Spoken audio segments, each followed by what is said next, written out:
এই যে বাংলাদেশ প্রথম 2 ওভারে শ্রীলঙ্কাকে মেডেন দিয়ে দিল এবং 2টা উইকেট দিয়ে দিল। 2 ওভার শেষে বাংলাদেশের রান 0, উইকেট দিয়ে দিল 2টা।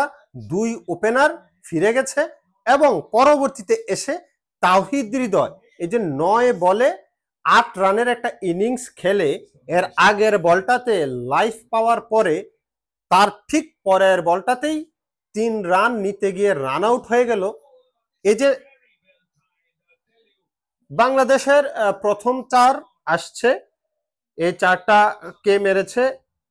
শাক মেহেদি 4 ওভার 5 বল পরে বাংলাদেশের প্রথম বাউন্ডারি। এতেই কিন্তু বোঝা যায় বাংলাদেশ কতটা প্রেসারে আছে। বাংলাদেশ টোটালি প্রেসারে আছে এই মুহূর্তে। 4 ওভার 5 বল শেষে বাংলাদেশের প্রথম বাউন্ডারি এসেছে, তাও কার কাছ থেকে?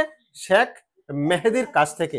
লিটন কুমার কিন্তু অন্যদিকে এই পর্যন্ত আমাদের আছে, আমাদের আশা ভরসার প্রতীক হয়ে কিন্তু বাংলাদেশের একমাত্র লিটন কুমার দাস 5 ওভার শেষে 16 রান 3 উইকেটের বিনিময়। কথা বলছিলাম আমাদের তাওহিদ হৃদয়কে নিয়ে। তাওহিদ হৃদয় শুধু নিজে আউট হয় নাই, সে পুরো দলকে প্রেসারে ফেলে দিয়ে গেছে। কিন্তু এর আগের ম্যাচেও যখন 36 বলে 35 রান করেছিল, তখনও আমি বলেছিলাম যে তাওহিদ হৃদয়ের ইনিংসটা একেবারেই টি-20 সুলভ হচ্ছে না, ওর জায়গায় সাইফ হাসানকে দলে নেওয়া প্রয়োজন। বাট টিম ম্যানেজমেন্ট এখনো বড় প্লেয়ার হিসাবে তাওহিদ হৃদয়ের উপরে নির্ভর করতে চায়, তাওহিদ হৃদয়ের উপরে ভরসা করতে চায়। কিন্তু একটা প্লেয়ার যখন ফর্মে থাকে না, যত বড়ই প্লেয়ার হোক, আকাশচুম্বী প্লেয়ার হোক, সে যদি ফর্মে না থাকে তাকে খেলানোর কোনো যুক্তিকতা আসলে আমি খুঁজে পাই না। সাইফ হাসান এর চাইতে সো ফার বেটার ফর্মে আছে, ভালো প্লেয়ার এবং ফর্মে আছে। সবচেয়ে বড় কথা, কেন খেলা হচ্ছে না? এই যে ক্যাচ আরেকটা তুলে দিয়েছিল এই মুহূর্তে, যাক লাইফ খেলারই অংশ, সেটা কথা না। কিন্তু তাওহিদ হৃদয়ের অন্তর্ভুক্তিটা নিয়ে আসলে দলের ভিতরে আমি একেবারেই নাখুশ, একেবারে খুশি হতে পারছি না। যেই ব্যাটারের ব্যাটে রান নাই তাকে পর পর দিনের পর দিন কেন টপ অর্ডারে খেলাতে হবে? বাংলাদেশের টপ অর্ডারে খেলাতে গিয়ে এই যে পরবর্তী ব্যাটসম্যান গুলোকে প্রেসারে ফেলে দিচ্ছে। এখন যে ব্যাটসম্যানে আসবে ক্রিজে, 5 ওভার শেষ, রান হচ্ছে আপনার 16। 5 ওভার শেষে 16 রান, ওরা প্রেসারে থাকবে, ওরা আপনার 4-6 মারবে কিভাবে? ওরা তো ইনিংস বিল্ড আপ করতেই, রিকভারি প্রসেসেই ওদের চলে যাবে সময়, রান করবে কিভাবে? এখন আপনি কি জাকির আলী অনেক কি আপনার 5-6 ওভারের প্লেয়ার, কিংবা শামীম হোসেন পাটোয়ার কি 5-6 প্লেয়ার? তারা তো এই টাইমের প্লেয়ার না, তারা হচ্ছে 15 ওভার পরে আপনি তাদেরকে দিবেন ওই যে 5-10 বল খেলবে, সেইখান থেকে আপনার ওই যে 5-10 বল থেকে 20 রান হয়ে যাবে, কিংবা 10 বল খেলে 20 রান 25 রান করবে। ওরা হচ্ছে ওই টাইপের প্লেয়ার যে 4-6 মারবে কিছু চোখ ধাঁধানো। কিন্তু তাদেরকে যদি আপনি এই মুহূর্তে নামান, ওরা তো আপনার ইনিংস পরের বল তুলে মেরেছেন, 4 হবে, লং অফ সম্ভবত খালি। বাংলাদেশের আশা ভরসার প্রতীক লিটন কুমার দাস এই যে এই মাত্র আরেকটা বাউন্ডারি মারলো। এনিওয়ে এই জুটি, এই যে লিটন কুমার দাস 12 বলে 10 রান, আপনি প্রথম অবস্থায় যদি বল কনজিউম করেন, কিন্তু পরবর্তীতে সেটাকে পুষিয়ে দিতে হবে। লিটন কুমার দাস কিন্তু বল খাইছে, এর আগে কিন্তু বল খাইছে, কিন্তু এখন সে যখন সেট আপ হয়ে গেছে পিচে, তখন সেটা কিন্তু আপনার শটে যাচ্ছে। কিন্তু আপনার তাওহিদ হৃদয় অনেকগুলা বল খাইছে। কত বল খেলছে তাওহিদ হৃদয়?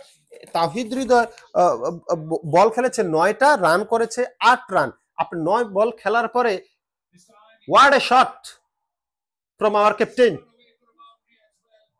লিটন কুমার দাস। এই কথাটা আমি বলছিলাম, এই পিচটা এমন না যে এসেই আপনি মারতে যাবেন, এসেই আপনি রান করতে পারবেন। এই পিচটা হচ্ছে একটু বোলারদের জন্য সুবিধাজনক একটা পিচ। সুতরাং এই পিচে কিছুক্ষণ আপনি যদি সেটেল হতে পারেন, তাহলে কিন্তু আপনি রান করতে পারবেন। সেটেল হইতে পারলে রান করতে পারবেন, যে জিনিসটা লিটন কুমার দাস এতক্ষণ সেটেল হয়েছে, যে ডান্সিং ডাউন উইকেট যাচ্ছে সে।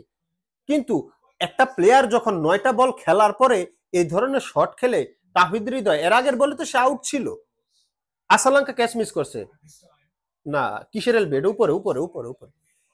যদি এই যে এর আগের বলটাতে আসালাঙ্কা ক্যাচটা মিস না করতো, তাহিদ হৃদয় তো ওই সময় গেছিল। অনেকে বলবেন ভাই দুর্ভাগ্যজনক, রান আউট হয়ে গেছে, ডাইরেক্ট থ্রো ওকে, কিন্তু এর আগের বলে তো সে আউট ছিল, এর আগের বলটাতেই তো সে আউট ছিল।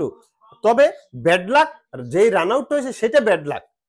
ওকে, আপনার বাউন্ডারি লাইন থেকে ডিরেক্ট হিটে রান আউট হয়ে যাওয়া এটা ব্যাড লাক, কিন্তু এর আগের বলও তো সে ফাউল শট খেলছে। এনিওয়ে, লিটন কুমার দাস আছে এই মুহূর্তে, তারপরে আমার উপরে ক্রিজ আছে শেখ মেহেদী, তারপরে জাকির আলী অনিক আছে। সুন্দর শট, এই যে দেখেন থার্ড বাউন্ডারি লিটন কুমার দাসের ব্যাট থেকে। এই মুহূর্তে আমাদের একমাত্র মানে ভরসার নাম লিটন কুমার দাস, আমাদের ক্যাপ্টেন আছে, যতক্ষণ আছে আমরা আছি খেলায়, এখনো আমরা হেরে যাইনি। হয়তো পাওয়ার প্লেতে আমরা রান করতে পারি নাই, আপনারা দেখছেন যে খুবই প্রথম ওভার 0 রানে 1 উইকেট, দ্বিতীয় ওভারে 0 রানে 2য় উইকেট, 3 ওভার শেষে 4 রানে 2 উইকেট, 4 ওভার শেষে 7 রানে 2 উইকেট, তারপরে 5 ওভার শেষে 12 রানে আমাদের 3য় উইকেট। কিন্তু এই যে এই ওভারে রান আসলো দেখেন আপনি, 3টা তো বাউন্ডারি আসলো। লিটন কুমার দাস উইকেটে সেটেল হতে পারলে এই উইকেটে রান করা যাবে, বাট এসেই আপনি ধুমধার একটা মারবেন সেটা হবে না। এই উইকেট না এটা।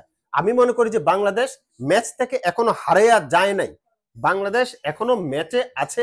এই ম্যাচ বাংলাদেশ যদি 160 প্লাস করতে পারে কিংবা 150 প্লাসও করতে পারে, বাংলাদেশের সম্ভাবনা থাকবে। আশা ছেড়ে দেওয়া যাবে না।